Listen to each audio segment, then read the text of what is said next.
여러분 반갑습니다. 드디어 새 정부가 출범했습니다. 지난 2024년 계엄령 사태로부터 시작됐던 엄청난 혼란, 그 과정에서 많은 시련과 고통이 있었지만 우리 국민들은 다시 한번 일어섰습니다. 새 정부 출범과 함께 우리 경제도 번쩍번쩍 다시 한번 도약할 것을 믿어 의심치 않는데요. 문제는 지금 새 정부를 둘러싼 국제 환경이 특히 경제적으로 그렇게 녹록치 않다는 사실입니다. 우선 관세 폭탄 문제는 바로 발등에 떨어져 있는 불입니다. 그동안 트럼프 대통령이요, 한국을 향해서 별로 관세 폭탄 안 터뜨렸습니다. 상대적으로요. 왜냐? 트럼프 굉장히 영리한 비즈니스맨이지 않습니까? 지금 한국에 정부가 없는데 과도 정부를 대상으로 관세 폭탄 때려봤자 효과도 없는 상태에서 한국 사람들에 대한, 미국에 대한 좀 좋지 않은 감정만 더 증폭시킬 가능성이 있죠. 압력을 넣는다고 하더라도 과도 정부의 경제장관들이, 이를테면 최상목 전 부총리나 또 안덕근 통상부 장관 등이 책임지고 해줄 수 있는 내용도 없지 않습니까? 그래서 사실 우리는 트럼프 대통령이 출범한 이후 지금 상당한 시간이 흘러갑니다만은 트럼프 대통령의 경제 폭탄, 관세 폭탄으로부터 살짝 비껴 있었다 해도 과언이 아닙니다. 그런데 그동안 오랜 세월 동안 한국을 비웠다고 해서 한국을 잊어먹은 것은 아니겠죠. 오히려 그동안에 압력을 가하지 않았기 때문에 그동안 하지 못했던 것까지 한꺼번에 한국에 대한 엄청난 관세 압력, 경제적 압력으로 다가올 가능성이 높습니다. 이 트럼프 정부, 미국 정부가 생각하는 경제적 이익, 메이크 아메리카 그레이트 어게인이라는 이 마가 프로젝트의 핵심은요, 미국의 무역 적자 줄이고 미국 제조업 살린다, 이 두 가지로 요약할 수 있거든요. 그런데 미국의 제조업 향상시키려면 한국 제조업하고 경쟁하는 데 있어서 미국이 좀 더 유리하게 만들어줘야, 미국 업자들이 더 유리하게 만들어줘야 될 거 아닙니까? 그런 점에서 나올 수 있는 폭탄, 첫 번째 환율 카드가 나올 수 있고요. 달러는 약세를 유지하면서 우리나라 원화를 대폭 평가 절상을 요구할 가능성이 있습니다. 그 다음에 또 관세 폭탄이라든지 또는 수출입 규제를 통해서 한국 물건이 미국에 제대로 못 오게 하면 그 틈을 타서 미국 제조업체가 좀 활성화해, 이런 요구를 할 가능성이 있고요. 그 다음에 이제 세 번째로는 한국 기업들 미국 와서 생산해. 생산 기지를 바꿔. 왜냐하면 미국에서 생산하면 생산 기지를 옮겨버리면요, 사실 오너들은 주식 지분을 통해서 우리나라 사람일지는 몰라도 거기에 미국 제조업체 일자리 창출이라든지 미국 제조업체의 세금 혜택, 또 국가의 세수, 이런 건 다 미국으로 잡히는 것이거든요. 그러니까 형식적으로만 한국 기업이지 미국의 사실상 미국 현지 기업이라고 또 볼 수가 있는 것이죠. 이제 이런 정책들을 요구할 가능성이 높고요. 그 다음에 또 하나는 이제 미국의 무역 수지 적자를 줄여야 되잖아요. 근데 이 무역 수지 적자 줄이는 것과 미국 제조업을 살리는 게 서로 연결이 되어 있습니다. 미국 제조업이 살아나면 외국으로부터 물건 수입 안 해도 되죠. 그죠? 그 다음에 미국 제조업이 살아나서 미국 물건을 다른 나라에 수출하면 미국의 수출이 늘어나서 결국 미국의 무역 수지가 개선될 거 아닙니까? 그러면 무역 수지 적자가 줄어드는 것이죠. 자, 그래서 이제 관세 폭탄을 때렸는데 여러 번 말씀드린 바와 같이 관세는 우리나라를 향한 협박입니다. 우리나라뿐만이 아닙니다. 트럼프가 터뜨리고 있는 관세, 중국을 향해서는 145%까지 터뜨리지 않았습니까?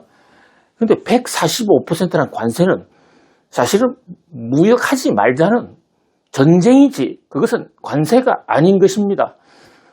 따라서 트럼프 대통령도 얼마 안 가서 중국에 대해서 145% 관세는 일단은 유예, 사실상 철회하지 않았습니까? 서로 미국과 중국이 다시 한판 붙더라도 실제로 관세가 145%까지 올라가는 일은 없을 거예요. 아니 50%도 경제를 꾸려가기에는 사실상 폭탄급이기 때문에 실제 나중에 트럼프의 관세는 굉장히 낮아질 겁니다.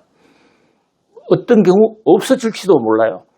자, 연방법원이 트럼프의 상호 관세가 문제가 있다, 법적 하자가 있다 이래서 없어지는 것이 아니라 연방법원이 아무리 얘기해봤자 트럼프는 다른 수단이 많이 있기 때문에 법원 판결만으로 트럼프의 관세가 없어지는 건 아닌데 애당초 트럼프의 관세라는 것은 협상용 카드였다. 미추광이 전략에서 오늘 한번 저질러 놓고 그리고 실제로 자기가 원하는 것은 따로 있는 것입니다. 자, 그게 뭐냐? 한국의 경우에는요. 미국이 관세 폭탄을 터뜨려 놨으니까 이런 것을 한국에 대해서 요구하고 이거 안 들어주면 관세 폭탄 계속 유지될 거야. 거꾸로 한국이 미국의 요구를 들어주면 이 관세 폭탄 없애줄게. 지금 이 협상을 그동안 새 정부 들어오기 전에 과도 정부에서도 하고 있었다고요. 자, 그때 새 정부 출범 직전에 마지막으로 나온 미국의 요구, 관세 폭탄을 때려놓고 그 반대급부로 요구하고 있는 미국의 요구가 뭐냐? 그 전모가 제2차 한미 통상 워싱턴 테크니컬 다이얼로그에서 다 나왔습니다. 그 안이 지금 정부에 지금 들어와 있고 이것을 이제 새로 출범하는 대통령과 새 정부에 보고를 하게 되면 우리가 들어줄 수 있는 것과 들어줄 수 없는 것 등등을 이제 정책적으로, 정무적으로 판단을 하게 되겠죠. 자, 여기서 상당히 많은 논란 그리고 앞으로 사연이 적지 않을 것 같습니다. 자, 우선 트럼프 대통령 정부가 과도 정부 때 우리 행정부에게 공식적으로 요구한 거 약 20개 정도가 있는데요. 그 중에 중요한 것만 일단 말씀을 좀 드릴게요. 첫 번째, 쇠고기 문제. 자, 쇠고기, 소고기라고도 불러야 표준말인가요? 이 쇠고기에 우리나라는 지금 월령, 월이라는 게 달이고 영은 나이입니다. 그러니까 소가 태어난 지 30개월 이상 된 소는 우리나라에 수입할 수 없도록 되어 있습니다. 이것은 한미 간에 합의를 한 거예요.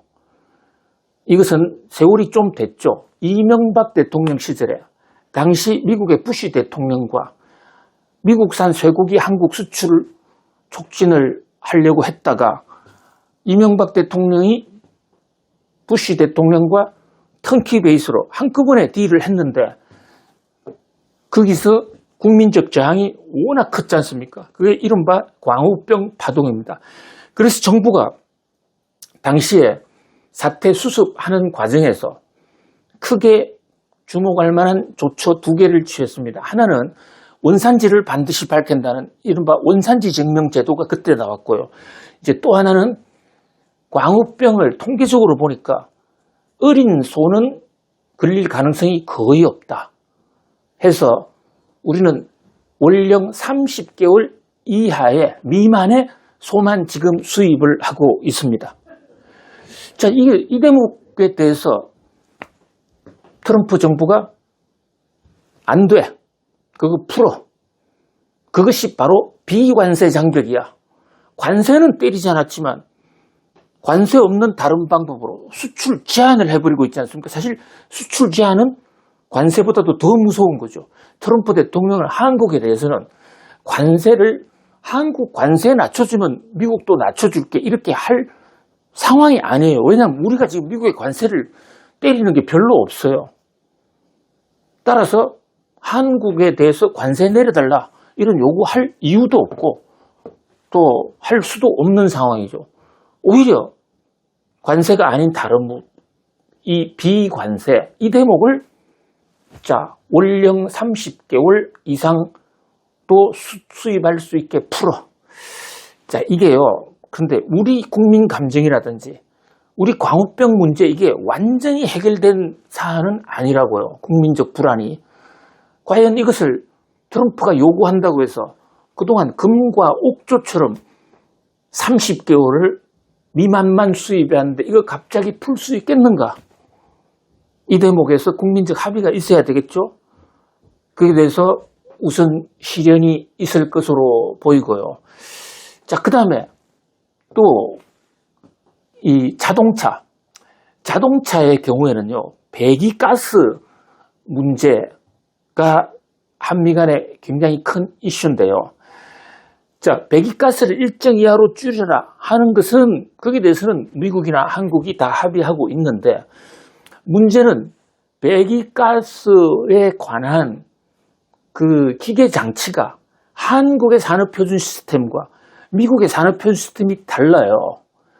그래서 그동안에 우리 정부는 미국산 자동차를 한국에 팔려면 배기가스와 관련된 부분은 한국 산업표준에 맞게 관련 기계를 따로 만들어라. 근데 이제 만드는데 문제는 비용이잖아요. 비용이 드는데 미국 자동차 업체는 한국 시장만을 위해서 그거 만들 수가 없어. 이러니까 그동안에 불만 요인이 되어 왔던 거죠. 그래서 이걸 풀어라. 이걸 이제 갑자기 풀면 국산 자동차가 한국에서 좀 잘 안 팔리는 요인이 될 수도 있죠. 그뿐만 아니라 그렇다면 한국의 배기가스 기계 관련 기준을 철저히 맞추려고 산업 투자를 많이 했던 우리나라 자동차는 상대적으로 역차별 볼 수도 있는 거 아니겠습니까? 이 문제가 하나 남아 있어요. 자, 지금 트럼프 대통령 철강하고 알루미늄에 대해서 무역 확장법 232조에 따라서 관세율을 50%로 올려놓은 상태입니다. 그런데 만약에 자동차 배기가스 문제 안 풀면 현재 지금 자동차 트럼프 대통령 관세가 25% 예고됐거든요. 이거 지금 깎아야 되는데 오히려 더 올릴 수가 있습니다. 이 대목도 굉장히 큰 변수고요. 또 그 다음에 이 농산물 식품 안전 기준.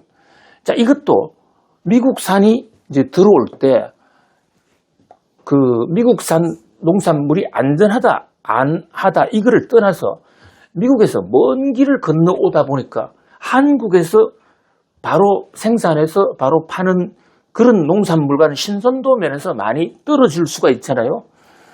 미국 입장에서는 그 안전 기준을 대폭 좀 완화해라. 뭐 웬만한 것은 좀 까다롭게 굴지 마라. 자, 근데 이것은 국민 건강의 문제하고 관련이 있다고요. 그 밖에 쌀 같은 경우에 최소 접근 기준 이런 다양한 기준이 있는 것입니다. 그 밖에도 기술 표준, 각종 기술 표준. 자, 미국의 표준과 한국의 표준이 다른데 이건 자동차 문제뿐만 아니라 모든 제조업 분야에서 다 걸리는데 그 디테일한 사안이 굉장히 많아요. 자, 그에 못지않게 또 하나 지금 중요한 폭탄급은 국가 보조금입니다. 우리 지금 삼성전자를 전자산업을 살려라, 반도체를 살려라 해서 국가가 보조금 주는 거 있잖아요. 이거 비관세 장벽이다. 때려 부수겠다 하고 있습니다. 그래서 특히 우리나라는 지금 공사, 수출입 은행 또는 뭐 산업은행 등등 공기업을 통해서 나가고 있는 거나 정부가 직접 보조금 주는 거 이것을 다 건절하라.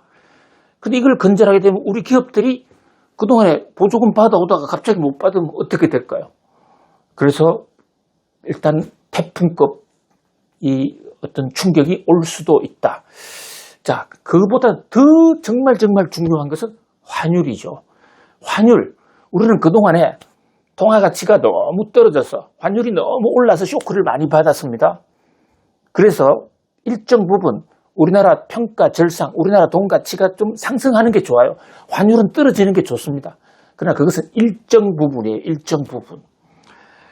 급속하게 우리가 평가 절상이 되면 일본처럼, 일본의 프라자 회담 때처럼 잃어버린 30년 될 수 있습니다. 바로 그 대목에서 좀 조심할 필요가 있다. 이렇게 볼 수가 있죠. 그리고 환율이 급격히 만약에 떨어지면요. 서학개미들, 미국의 국채를 샀던, 미국 주식을 샀던 이분들 환차손을 좀 입을 가능성이 있어요. 뭐 그런 면에서도 미국에 투자하는 서학개미들 입장에서는 환율 문제에 좀 민감하게 대비를 세워야 할 것으로 보이고요. 또 그렇게 서학개미뿐만 아닙니다. 한국에서 그냥 사업하는 분들, 아니 일반 가정주부들조차도 환율이 달라지면 그에 따라서 수입 물가, 수출 물가가 완전히 한번 뒤집히거든요. 좋다 나쁘다는 얘기를 말씀드리는 거 아닙니다. 그러니까 물가의 지평, 패러다임이 바뀔 수가 있는 것입니다. 그에 따라서 환율을 과연 어떤 속도로 우리가 평가 절상시킬 것인가. 특히 현재 지금 우리가 경상수지가 흑자가 나고 있기 때문에 수출도 흑자가 나고 있기 때문에 트럼프 대통령 이 대목을 좌시하지 않을 겁니다. 특히 우리가 지금 미국의 무역수지가 흑자가 랭킹 9위, 8위, 높았을 때는 7위까지 됐거든요. 그런 나라의 환율을 가만히 두고 트럼프가 과연 메이크 아메리카 그레이트 어게인이라는 프로젝트를 실현할 수 있느냐는 관점에서도 환율 문제 상당히 크게 치고 나올 수 있고요. 또 구글에 대해서 우리나라 정밀지도 넘겨주는 문제, 그 다음에 SNS 등의 인앱 결제 같은 정부의 규제, 이거 철폐하라 등등의 20개가 있는데, 자, 요거 나오는 것대로 또 새 정부하고 미국 정부와 관계자 얘기할 때마다 우리 구독자님들에게 신속한 정보를 영상으로 만들어 쏘아 올리겠습니다. 구독자님들 오늘도 성공하세요. 감사합니다.